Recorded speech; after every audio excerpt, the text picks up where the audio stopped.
ம்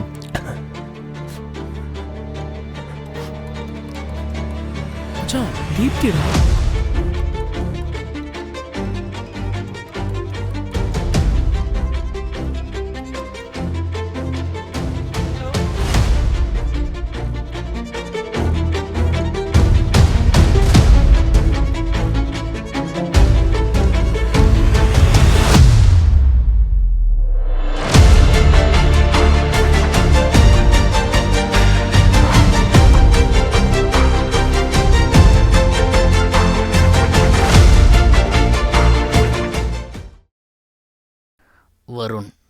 வருண் சக்கரவர்த்தி கூட்டத்தில் ஒருத்தனா, பக்கத்து வீட்டு பையனா, பழகுன முகமா, உங்களை என்ன மாதிரி ஒரு சாதாரணமான ஆள், சோஷியல் மீடியான்ற கடலில் இறைய போட்டு மீன் பிடிக்கிறவன்.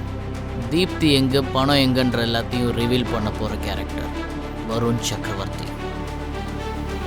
டேய் ஆதி இல்லை, ஆதி ஃப்ரெண்டு டேனி பேசுகிறேன். உன் ஆட்டம் முடிய போகுது. உன்னை ஒரே நாளில் தூக்குறோம். உன் கிளி தீபக்கு மாட்டிக்கிச்சு, ரெக்கையை உடச்சி உட்கார வச்சிருக்கோம். உன் கவுண்ட் டவுன் ஸ்டார்ட் ஆயிடுச்சுடா. டேனியல், சினிமா டைலாக்லாம் பேசாத டேனியல். நான் பணத்தை கொடுத்துட்றேன். எனக்கு மேலே ரொம்ப நோண்டாது என்ன. ஏன்னா அவனை வச்சு உன்னால் எனக்கு பிடிக்கவே முடியாது. ஃபஸ்ட்டு அதை தெரிஞ்சுக்கோ. அப்புறம் தீப்தி, அவளே விட்டுறேன். நான் சொல்கிற இடத்துக்கு சொல்கிற டைமுக்கு தனியாவா.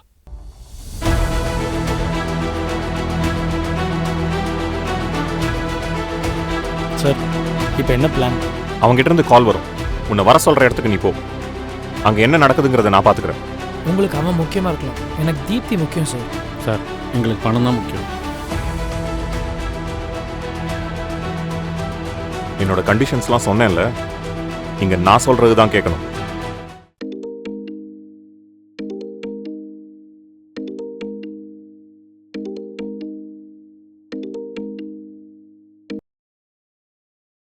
டேனியல், நான் யாருன்னு உனக்கு தெரியாது. நான் எங்கே இருக்கேன்னு தெரியாது. இதை நீ எவ்வளோ சீரியஸாக எடுத்திருக்கேன்னு தெரியாது. பணத்துக்காக ஒரு சில விஷயங்கள் பண்ணிட்டேன். ஆனால் இவ்வளோ சீக்கிரமாக நீ என்னை நெருங்குன்னு எனக்கு தெரியாது. என்னை நோண்டாத. உன் பணத்தை நான் திருப்பி கொடுத்துட்றேன். இதுக்கு நடுவில் நீ என்னை ஏதாவது நோண்டணும்னு நினச்ச, இங்கே பாரு, தீப்தி என்கிட்ட தான் இருக்கா. என்ன செய்வனே தெரியாது. சரியா?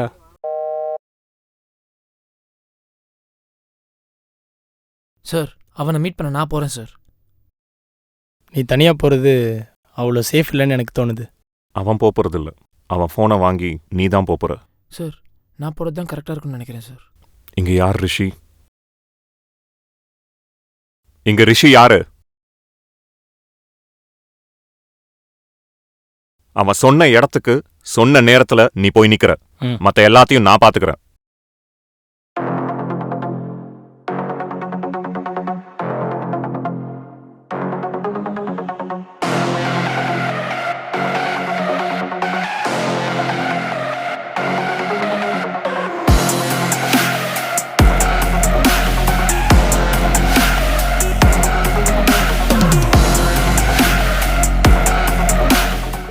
ஹலோ, சின்ன குழந்தைக்கு சொல்கிற மாதிரி சொன்ன உன்ட்ட தனியாக வர சொல்லி. இது இதோட முடிச்சுக்கலாம் தான் உன்னை ரெக்வஸ்ட் பண்ணி கேட்டேன். நீ என்னை சீரியஸாக எடுத்துக்கல. இதை நான் ரொம்ப சீரியஸாக தான் எடுத்திருக்கேன். தென் இந்த இடத்துக்கு நான் தனியாக தான் வந்திருக்கேன். என்னை மேலே மேலே தப்பு பண்ண வைக்காத டேனியல். உங்களை அறுத்து போட்டு போய்கிட்டே இருப்பேன்.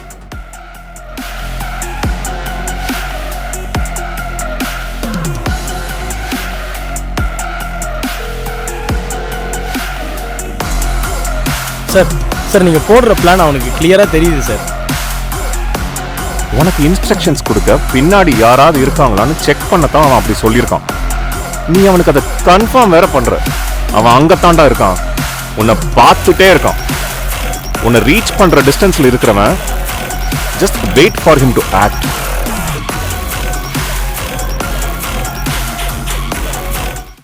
அப்போ தீப்தியை வருண் தூக்கல? இல்லை சார். இது டேனுக்கு தெரியுமா? எல்லாருக்கும் தெரியும் சார். எனக்கு மட்டும்தான் தெரியாது. சரி, தீப்தி எங்க? சார், கதைப்படி இதுக்கு மேல உங்ககிட்ட கதை கேட்டனா sir sir sir sir sir sir எங்க சார் போறீங்க?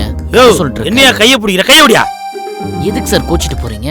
பின்ன என்னையா கதைப்படின்னு எத்தனை படி சொல்லுவ? என்னால கதை கேட்க முடியாது. விடுங்க சார். என்ன இப்போ? முடியா? முடியாதியா? போடா ஓடாவா? போடா. வெளில தானே போற? 1 லிட்டர் ஆசிட் வாங்கி வச்சிருக்கேன், மூஞ்சிலே ஊத்துவேன். 1 லிட்டர் ஆசிட்டா? கதை சொல்ல வர டைரக்டருக்கு ப்ரொடியூசர் இதெல்லாம் பண்ணணும் தோணும். ஆனா எனக்கு இப்படி எல்லாம் தோணாதுங்க சார். சும்மா சொல்லி பார்த்தேன் சார். நீங்க போங்க சார், போய் ஒரு டம்ம போட்டு வாங்க. நான் வெயிட் பண்றேன் சார். இப்படி இல்லாம தோணும். இல்ல இல்ல, நம்ம ஃபர்ஸ்ட் கதையை கேட்போம். உட்காரு. அப்படி ஓடி வலிக்கு. ஆசிட்டு ஆல்ரெடி வாயின் வந்துட்டானா இல்ல வாயின் வந்து ஊத்துவாடான்னு தெரியலையே. மூஞ்ச கொஞ்சம் சிரிச்ச மாதிரி வச்சுக்கோங்க சார். அசிங்கமா சொல்லிட போறேன். தீப்தி எங்கடா கண்ணா?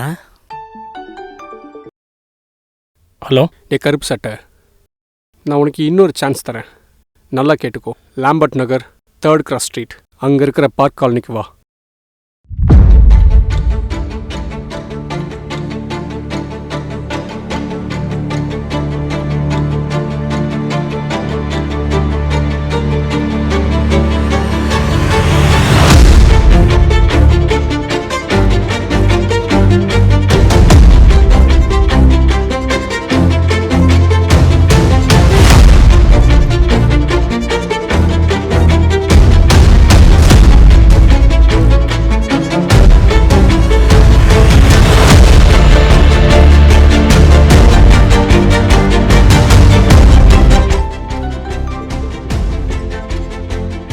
டேனியல், ரொம்ப அலைய விடுறேன்னு தெரியுது.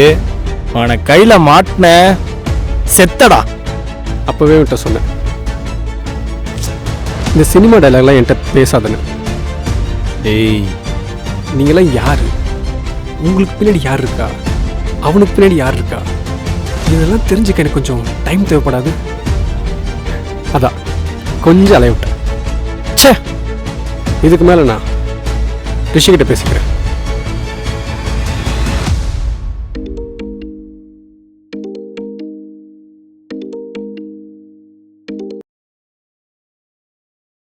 மிஸ்டர் ரிஷிதரன், உன்னை பற்றி எனக்கு நல்லா தெரியும். நீ டிபார்ட்மெண்ட் இல்லாததுனால உன்னை நான் லிஸ்ட்லேயே வைக்கல. இட்ஸ் ஓகே, விஷயத்துக்கு வரேன். பை த வே, சாரு எங்கே இருக்கீங்க?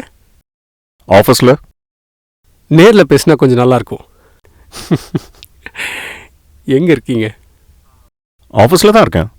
நீங்கள் ஆஃபீஸில் இருந்திருந்தா இவ்வளோ நேரம் ஃபோனில் பேசிகிட்டு இருக்க மாட்டோம். சரி, ஏன் ஆஃபீஸ் இவ்வளோ இருட்டாக வச்சுருக்கீங்க ரிஷி சார்? சரி, இப்போ சொல்லுங்கள், எங்கே இருக்கீங்க? ஆஃபீஸில் தான் இருக்கேன். என் பணத்தை முடக்கிட்ட தீப்தி இன்னும் என்கிட்ட தான் இருக்கா. அவளை அறுத்து போட்டு போய்கிட்டே இருப்பேன். எங்கே இருக்க? ஆஃபீஸில் தான். ஆனால் என் ஆஃபீஸில் இல்லை, உன் ஆஃபீஸில். கொஞ்சம் டஃப்பான பாஸ்வேர்ட் தான், கிராக் பண்ண கொஞ்சம் டைம் எடுத்துருச்சு. உங்கள் ஆஃபீஸ் நல்லா வச்சுருக்கீங்க மிஸ்டர் வருண் சக்கரவர்த்தி. அப்புறம் இந்த தீப்தி கீப்தின்லாம் என்கிட்ட படம் காட்டாது. அவள் உங்ககிட்ட இல்லைன்னு எனக்கு ரொம்ப நல்லா தெரியும்.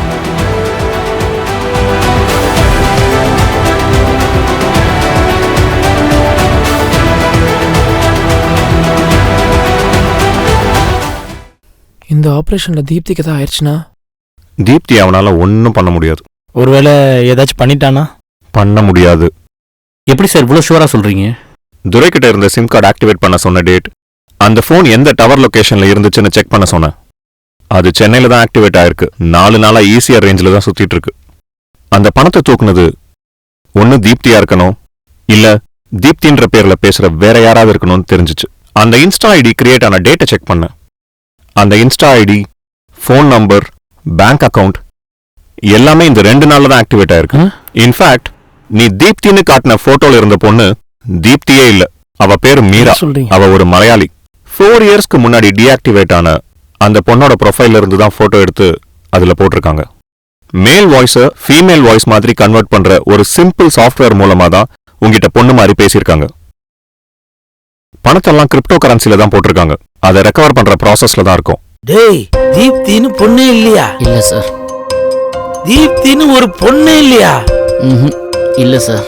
அப்ப இந்த லவ் ரொமான்ஸ் அதெல்லாம் பண்ணிட்டு இருந்தது இவன் தான், இந்த வருண் தான் சார். ஏன்டா அப்படி? சார் கதைப்படி. ஐயோ ஆண்டவா பெருமாளே, இனிமே இவன்ட்ட நான் கேட்க மாட்டேன், நீயே கேட்டு சொல்லு. குடுமி போடாத அம்பி மாதிரி மூஞ்சியை வச்சுக்கிட்டு எவ்வளோ வேலை செய்கிற நீ? யார் நீ? மச்சானோட வீக்னஸ் உனக்கு எப்படி தெரியும்? யாரா நீ? உனக்கும் எனக்கும் என்னடா சம்மந்தம்? உனக்கு தீப்தி பத்தி எப்படிடா தெரியும்? நீ அடிச்ச பணத்தெல்லாம் ஒரு அஃபீஷியல் கம்ப்ளைண்ட் கொடுத்து ரெக்கவரி பண்ணிட்டேன்.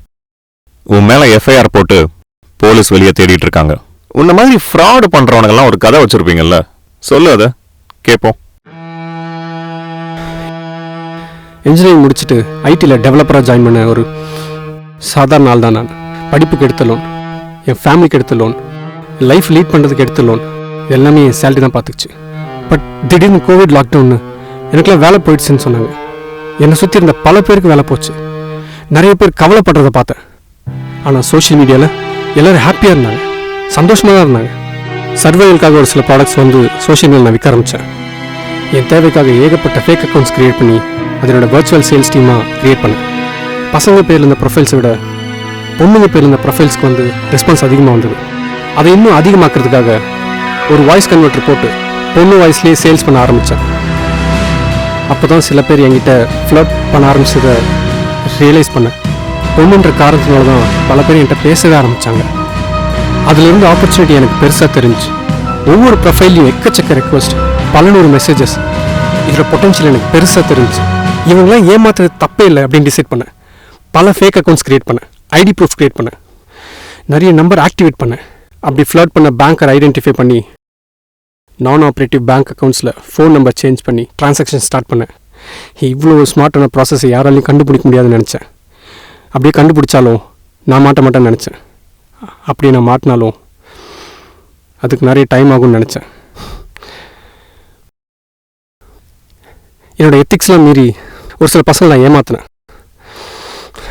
அதில் ஒரு கேஸ் தான் ஆதித்யா. அவன் பேர் விஷால், என் காலேஜ் சீனியர். அவங்க வீட்லேயும் எங்கள் லவ்வை ஒத்துக்கல. அது தொலைச்சிட்டேன். நைட் தூங்குற வரைக்கும் அழுதுகிட்டு மட்டும்தான் இருந்தேன். இவனுக்கு சோஷியல் மீடியா ப்ரொஃபைலே கிடையாது. இவனுக்கும் உனக்கும் என்ன கனெக்ட்?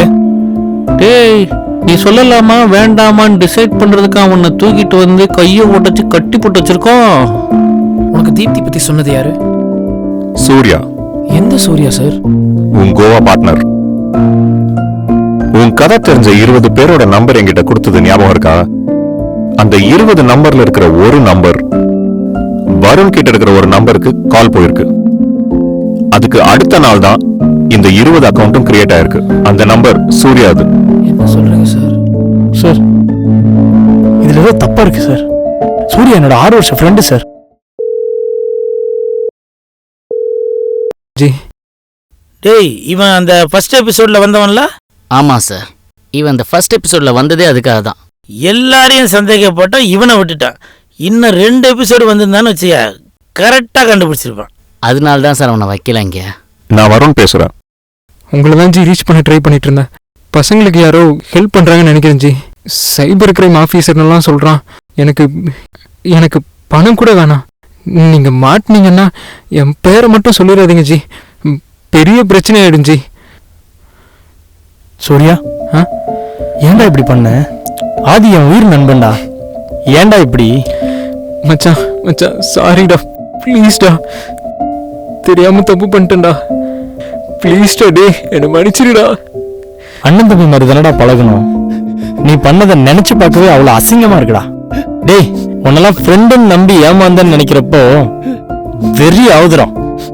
டேய், உனக்கு பணம் வேணும்னு கேட்டிருந்தா கொடுக்கறதுக்கு 100 பசங்க இருக்காங்களேடா. ஏன்டா இப்படி கேவலமா பண்ணிட்ட? மச்சான் இல்லடா, கோவிட்ல அப்பாவுக்கு பிஸ்னஸ் கம்ப்ளீட்டாக லாஸ் ஆயிடுச்சுடா. உனக்கே தெரியும், அம்மாவுக்கு கோவிட் வந்து ட்ரீட்மெண்ட்டுக்கு நிறைய செலவாயிடுச்சுடா.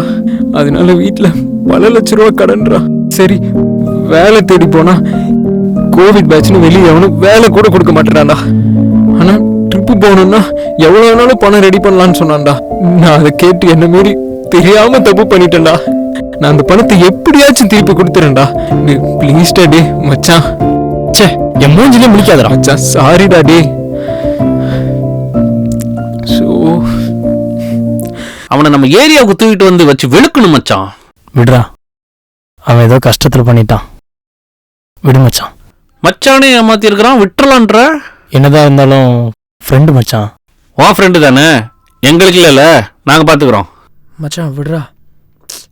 அதானே, உனக்கு தீப்தி மேலே தானே கவலை, பணத்து மேலே இல்லையே. சார், உங்கள் ட்ரெஸ்ஸிங்கு, உங்கள் பேச்சு இதெல்லாம் வச்சு பார்க்கும்போது உங்களுக்குள்ள ஒரு பயங்கரமான லவ் இருந்துச்சோன்னு எனக்கு தோணுச்சு. ஆனால் உங்கள் தூக்கத்தில் வச்சு பார்க்கும்போது அதுக்கெல்லாம் வாய்ப்பே இல்லைல்ல. போட போய் தண்ணி எடுத்துட்டு வா. யோ, கேனே தீர்ந்து வச்சு. ஃப்ரெண்டை ஏமாத்துற மாதிரி வைக்கணுமாடா? சார் நல்லா யோசிச்சிங்களா? இவங்களுக்கு ஏமாத்தணுன்றது தொழில் கிடையாது. சடனாக கோவிட் வந்ததுக்கு அப்புறம் அந்த சூழ்நிலை இவங்களை அப்படி தள்ளிருச்சு. அதுக்கு சோஷியல் மீடியா ஒரு ஈஸி டூல் ஆயிடுச்சு. என்ன மெசேஜா? இல்லை சார், இதுக்கு மேலே தான் மெசேஜே வரப்போகுது. டேய், நாளைக்கு சாயங்காலம் மாப்பிள்ளை அழைப்புக்கு சீக்கிரமாவே வந்துருங்க. வந்துடுறோம் பக்கா. சரக்கு என் கூட தான் ஸ்டே. என்ஜாய் பண்றோம். சூப்பர்ரா. சரி அது இருக்கட்டும். இந்த இன்ஸ்டா முதல்ல டீஆக்டிவேட் பண்ணி கொடுங்கடா. இதனால தான்டா இந்த பக்கமே வர மாட்டேன்னு சொன்னேன். பூரா பயலுகளும் ஃப்ராடு பசங்க. மச்சான் பொதுவாக பேசாத. மச்சான் என் காசு வந்தாலும் உன் காசு தர மாட்டேன்டா. அப்படியே இவனோட அக்கௌண்ட்டையும் டீஆக்டிவேட் பண்ணுவோம். சோஷியல் மீடியாவே வேண்டாம், பூரா ஃப்ராடு பசங்க. மச்சான் தீப்தி கிட்ட இருந்து மெசேஜ் வந்திருக்குடா.